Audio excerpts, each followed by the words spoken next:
स्वागत है आप सभी का। मैं हूं दिनेश गौतम। इंडिया न्यूज पोल स्टेट एग्जिट पोल। अब सभी को अब कम सिर्फ 1 घंटे का वक्त बचा है और हर किसी को धड़कते दिल से इस बात का इंतजार है कि आखिर नतीजों के पहले कयास क्या कहते हैं, और कयास तब जब साइंटिफिक हो तो वो एग्जिट पोल बन जाते हैं, सर्वे बन जाते हैं। और ये सर्वे क्या दिखाते हैं, बहुत हद तक वो सच्चाई के करीब होते हैं। 23 मई को गिनती से पहले आखिर क्या होगी तस्वीर, इंडिया न्यूज और पोल स्टेट के एग्जिट पोल में ये आपको दिखाई देगा।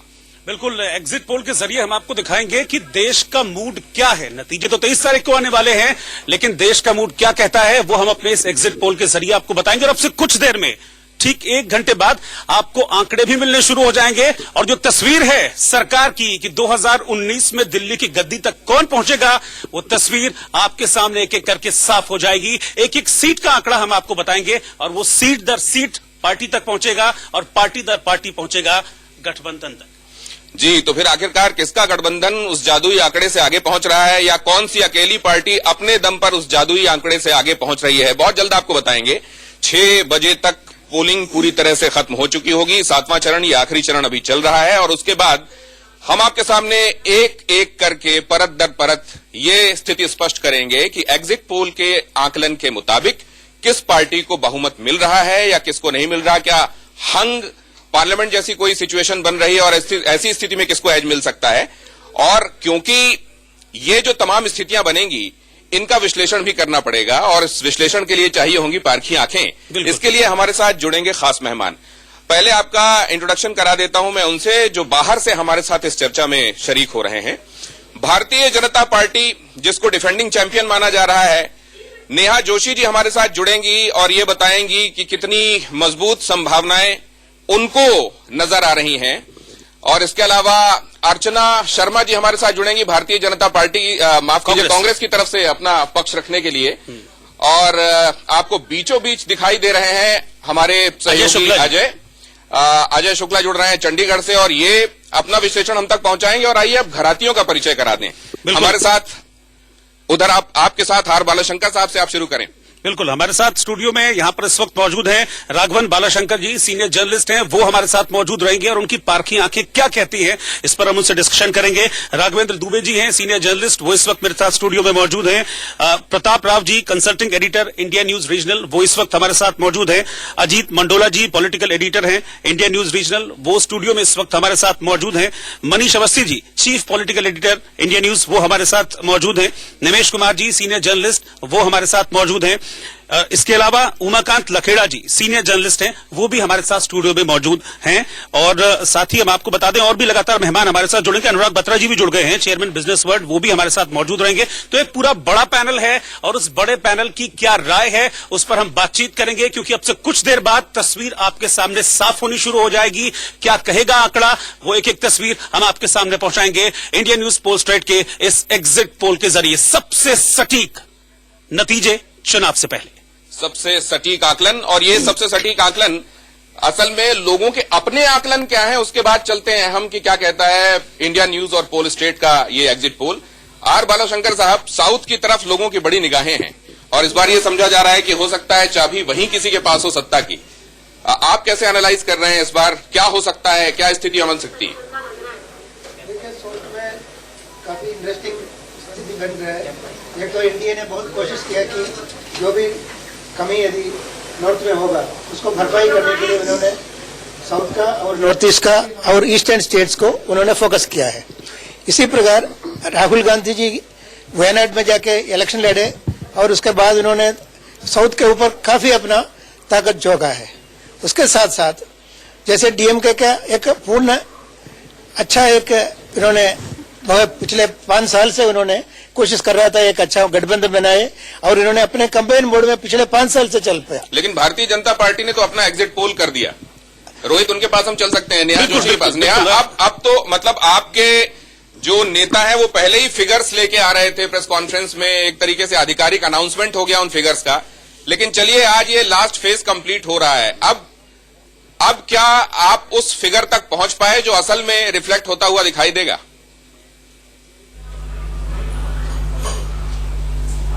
बिल्कुल, थैंक यू सो मच आप दोनों को और इंडिया न्यूज को मुझे आज यहाँ इन्वाइट करने के लिए। और मैं ये कहूंगी कि देखिए, जेटली जी ने एक बहुत अच्छा स्टेटमेंट इन चुनावों में दिया। उन्होंने कहा था कि जिन्होंने पहले कुछ काम ना किया हो, कोई निर्णायक काम ना किया हो, वो नए आइडियाज तो दे सकते हैं फ्यूचर के लिए, लेकिन जिन्होंने पास्ट में काम किया हो वो क्रेडिबिलिटी के साथ एक रोड मैप बता सकते हैं। तो क्योंकि 5 साल का हमारा काम हमारे साथ है, मोदी जी की साफ सुथरी एक डिसाइसिव नेता के तौर पे छवि हमारे साथ है, तो हम बिल्कुल कॉन्फिडेंट है। कुछ दिनों पहले हमारे माननीय राष्ट्रीय अध्यक्ष जी ने कहा है कि 300 के पार हम लोग जाने वाले हैं और एनडीए सरकार बनने वाली है भारतीय जनता पार्टी के नेतृत्व में। कभी आप लोगों को शाइनिंग इंडिया जैसा कोई अंदेशा तो नहीं होता? तो मैं देखिए, हम भारतीय जनता पार्टी एक काडर बेस्ड पार्टी है, हम अपनी गलतियों से सीखते हैं। हम कांग्रेस पार्टी नहीं है, हम अहंकार में नहीं रहते। आप देखेंगे शुरू से आखिरी तक कहीं पर भी आपको ये महसूस नहीं होगा कि भारतीय जनता पार्टी ने अपनी पोल स्ट्रैटेजी में, अपनी मेहनत में कोई भी कमी करी होगी। मुझे लगता है ये अपने आप में एक प्रूफ है कि हमारे एक एक नेता, राजनाथ सिंह जी 110 रैलियां करते हैं, अमित शाह जी 200 से ज्यादा रैलियां करते हैं, कहीं पर भी हमने कोई कसर और अहंकार अपने अंदर नहीं आने दिया। और मुझे लगता है यही हमारी जीत को एक अर्चना शर्मा जी के पास भी हम चलते हैं। अर्चना जी, अभी आपने सुन लिया नेहा जोशी जी को, उन्होंने तो अपना आकलन पूरी तरह से बता दिया, 300+। आपका इंटरनल सर्वे या आपका आकलन क्या कहता है? राहुल गांधी जी ने बड़ी मेहनत की है, बड़ी रैलियां की हैं, बड़ा सफर किया है।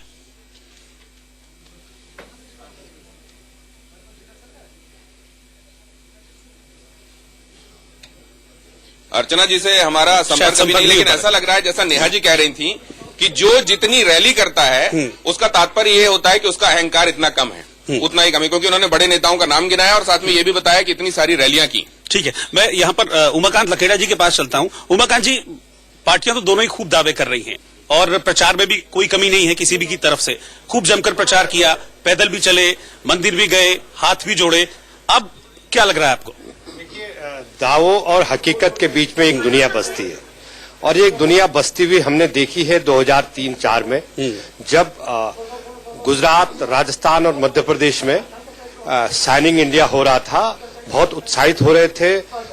आडवाणी जी से हम मिलते थे, वो कह रहे थे कि देखिए भारत उदय हो रहा है, भारत चमक रहा है। लेकिन और आज जो प्रचंड गर्मी में हम लोग जब टेलीविजन स्टूडियो में चर्चा करते हैं तो कहते हैं कि साहब वोटर इसलिए नहीं आ रहा है कि बहुत गर्मी है। लेकिन उससे पहले 3-4 जो चुनाव हुए थे उसमें सितंबर अक्टूबर में चुनाव होते थे। तो ये जो चुनाव थे जो ये गर्मी में हो रहे हैं, ये उसी बदौलत हो रहे हैं कि 2004 में बीजेपी ने सितंबर अक्टूबर के बजाय फरवरी मार्च में चुनाव ये जो आप बात कह रहे हैं ना, इंडिया शाइनिंग वाली बात मैंने भी पूछी। जी। लेकिन ना तो वो हमेशा सही होता है और ना दावे ये वाले हमेशा सही होते। मतलब आपको ये लगता है कि शायद कभी कोई ठीक से समझ नहीं पाया इस गणित को? देखिए ऐसा है, मैं इसीलिए बोला मैंने कि दावे और हकीकत के बीच में जो दुनिया है उस दुनिया को समझना होगा, और उस दुनिया में को समझना होगा, राज्यों के समीकरण को समझना होगा। लीला पिछले 2 महीने से चल रही है कि इंडिया शाइनिंग। मैं कहना चाहता हूं कि 2019, 2003 और 4 नहीं होगा। मैं उसके 4 कारण गिनाता हूं आपको क्यों नहीं होगा। पहली बात, मोदी जी नहीं थे। वेदर वी लाइक मोदी, हमें अच्छे लगे नहीं लगे, और कुछ जनता को वो अभी भी बहुत लोकप्रिय है और एक ऑल्टरनेटिव। दूसरा, बीजेपी सिंगल लार्जेस्ट पार्टी होगी। तीसरा, आप जानते हैं, आप विश्लेषक रहे हैं, पत्रकारिता में रहे हैं, उस टाइम आरएसएस और वाजपेयी जी, सुदर्शन जी और वाजपेयी जी में वार्तालाप भी नहीं था। चौथा, देखिए मैं कह सकता हूं कि 200 से ज्यादा सीटें आएंगी बीजेपी की मैं, और 240 से ज्यादा इंडिया की, मैं सेफली कह सकता हूं। बट मुझे लगता है इससे ज्यादा आएंगी, क्योंकि मैं भी जमीनी तौर पे सब। और लास्ट बात मैं ये कहना चाहूंगा कि जो प्रेसिडेंट है उनको सिंगल लार्जेस्ट पार्टी को इनवाइट करना पड़ेगा। आप कीजिए, आप नंबर ठीक है अनुराग जी, बिल्कुल अनुराग जी ठीक है। इस पर हम कांग्रेस का रिएक्शन लेंगे, क्योंकि बीजेपी का रिएक्शन हमने ले लिया है। बीजेपी का रिएक्शन ले लिया हमने, उन्होंने 300+ खुद को बताया है। अर्चना शर्मा जी से संपर्क इस वक्त हो गया है, हमारे साथ जुड़ रही हैं। अर्चना जी, आपके दावे क्या कह रहे हैं? बहुत मेहनत तो लगातार की है, लेकिन हम देख रहे हैं कि जो दावे हैं, चाहे वो बीजेपी के दावे हो या अभी हमारे एक्सपर्ट्स के दावे हो, आप कहीं ना कहीं लैग कर रहे हैं।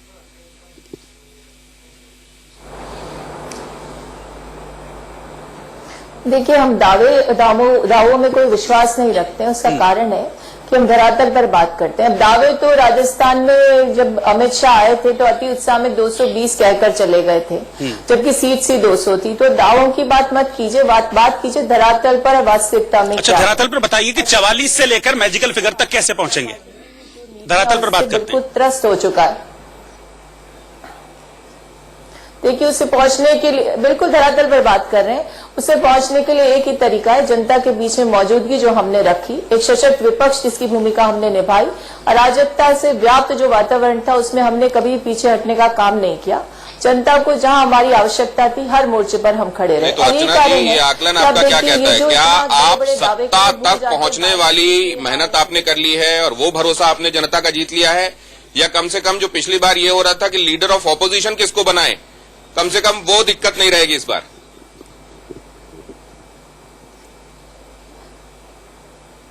आप आश्वस्त रहिए, जनता का भरोसा जीत लिया है हमने, और यही कारण है हिंदी हार्टलैंड में हमारी सरकारें बन चुकी हैं। और इसीलिए तो आज मोदी जी को संन्यास आश्रम की ओर जाते मुझे महसूस हो रहा है, पूरे देश को भी हो रहा है। और हम लोग ये जानते हैं कि जब आप लोकतंत्र में होते हैं, दो तरह की भूमिका होती है, एक सत्ता की और एक विपक्ष की। दोनों के साथ न्याय करना पड़ता है। और हमने जब हमें राज का मौका मिला करने का तो सेवा की, और जब हम विपक्ष में रहे तब भी अपने दायित्व से पीछे नहीं हटे। ये बात ठीक है, हमारा डिबैकल हुआ था 13-14 में स्टेट। ठीक है अर्चना जी, आपने न्याय की बात की तो मैं राहुल गांधी के न्याय पर चला जाता हूं, और अजय शुक्ला जी हमारे साथ हैं इस वक्त, chief editor multimedia north west ITV network, उनके पास चलता हूं। अजय जी, आपको क्या लग रहा है, जिस न्याय की बात कर रहे थे राहुल गांधी और मास्टर स्ट्रोक मान रहे थे, क्या वाकई में मास्टर स्ट्रोक साबित होगा?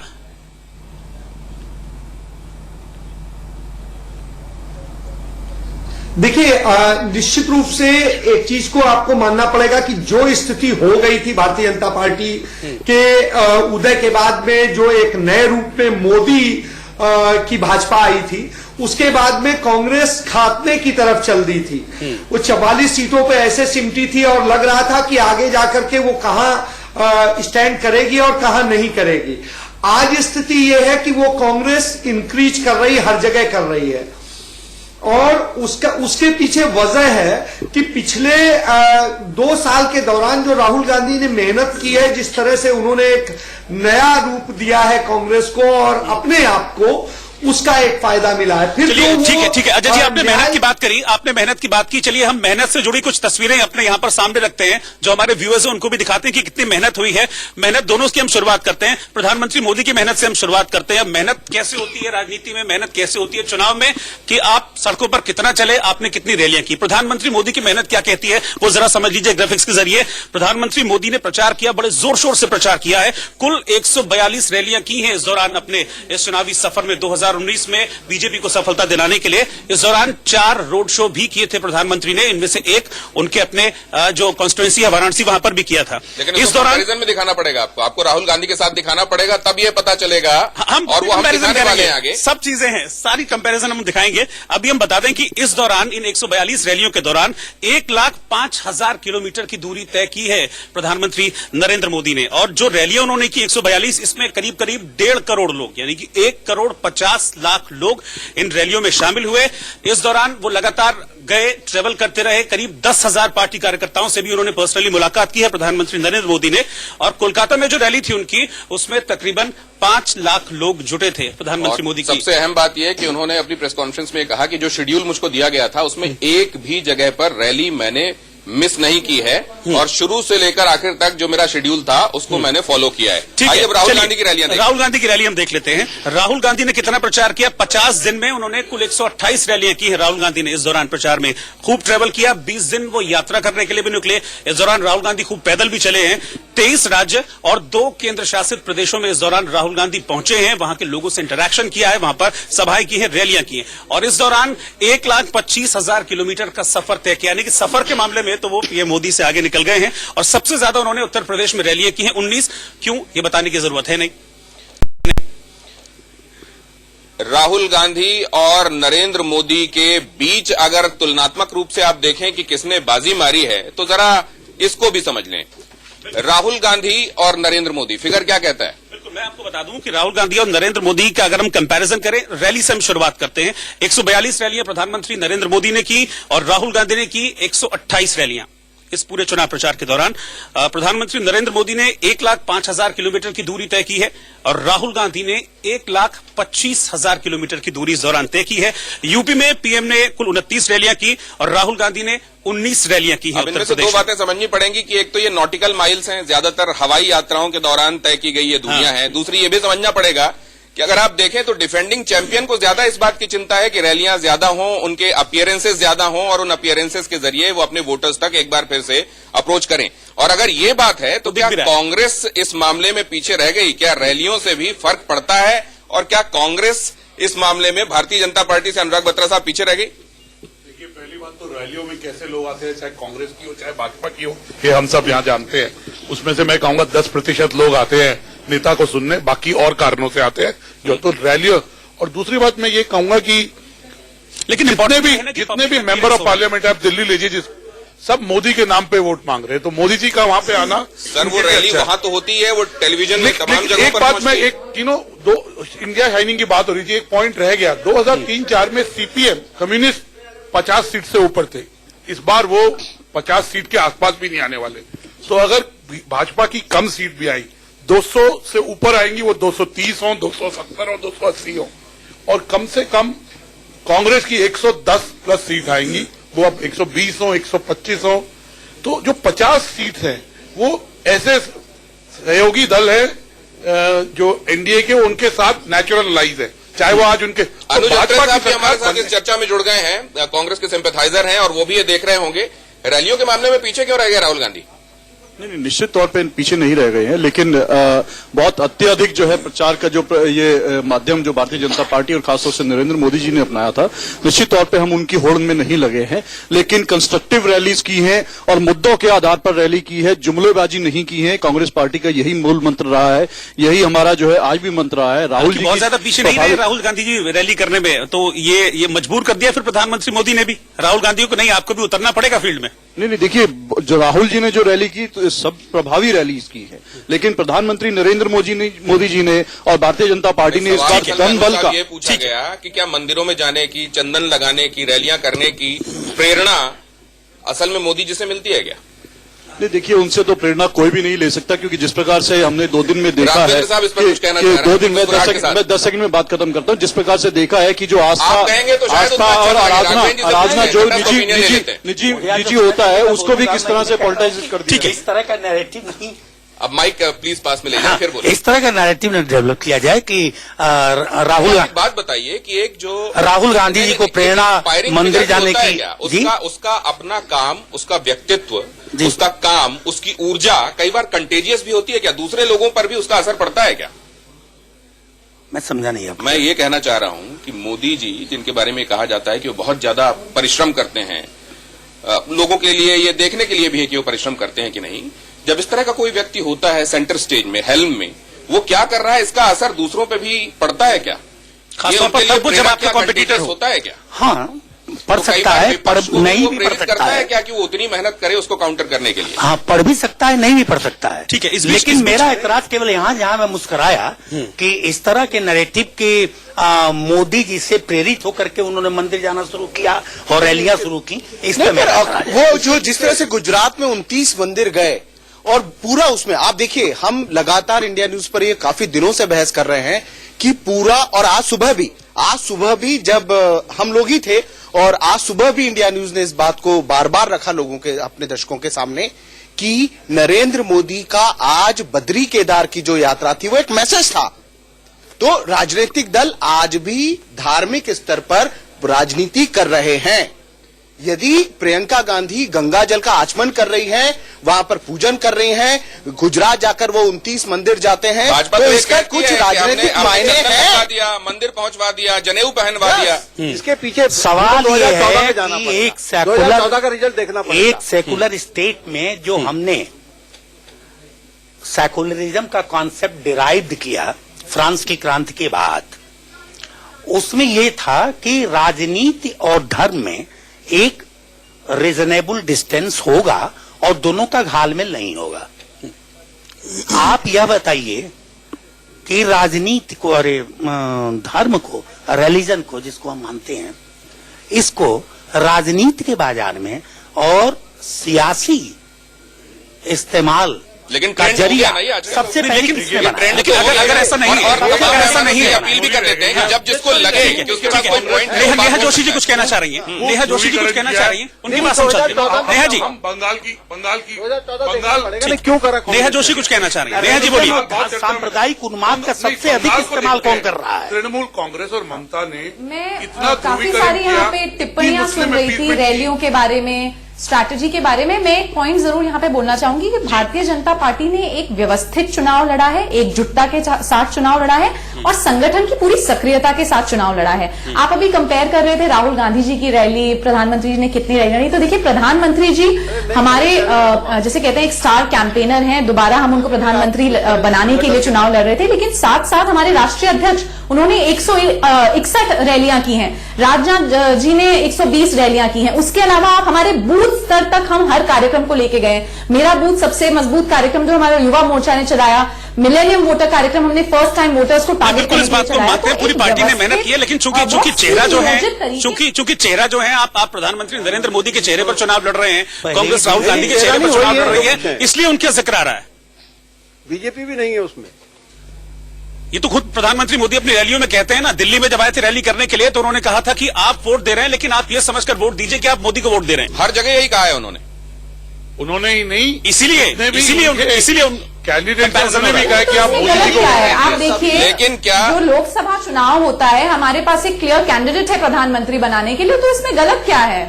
नहीं, क्लियर कैंडिडेट है इसीलिए तो हम कह रहे प्रधानमंत्री हैं ना, आप बनाने कह के रहे लिए, हैं लेकिन कंपैरिजन कर रहे हैं, कंपैरिजन इसलिए किया जा रहा है। बहरहाल चलिए, सब हमारे साथ जुड़े हुए हैं। रोहित, सवाल एक और है कि वहां जहां व्यवस्था ये हो कि पहले मेंबर ऑफ पार्लियामेंट चुने जाएंगे, उसके बाद वो मेंबर ऑफ पार्लियामेंट आपस में बैठकर ये तय करेंगे कि उनका लीडर कौन होगा और जो सबसे बड़ा दल या सबसे बड़ा गठबंधन होगा उसका लीडर प्रधानमंत्री होगा। ऐसे में ये कहना कि आप वहां वोट दबाइए और वो वोट असल में मुझे जा रहा है, इसको कैसा माना जाना चाहिए?